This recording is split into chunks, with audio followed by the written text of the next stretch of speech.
Тэгин. Одоо энэ улсаа орлох юм шиг мэдсэн мэдээг нэг баахан худлаа юм ярьдаг болоод шүү дээ. Энэ улс төржилттэй холбоотой. Төв багийн валютын нөөц нь байхгүй болцсон, төрийн сан хоосорсон байна гэж тэгж ярьж байгаа хүнийг ер нь Монгол улсын төрийн түвшийг мөнгө гэж итгэхэд хэцүү шүү. Бид нэр өөрөө биш энэ чи гадаадын зээлжих зэрлээ тогтоогдсон байгууллагууд Монгол улс төлбөрийн чадвар нь сайн байна.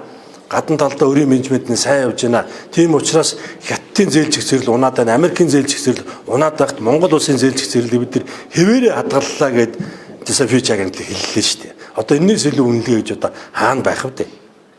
Тийм ээ.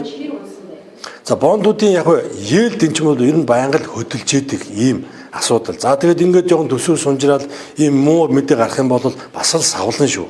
Тэгэхээр бодит мэдээллийг хэдүүлээ одоо үнэн зөв олон улсад тогтмол юу мэдээлж явах хэрэгтэй. Тийм учраас ер нь бол зээлжих зэрэглэл болон ер нь манай төлбөрийн чадвар валютын нөөцлөр ямар нэг эсэл бол гараагүй байгаа.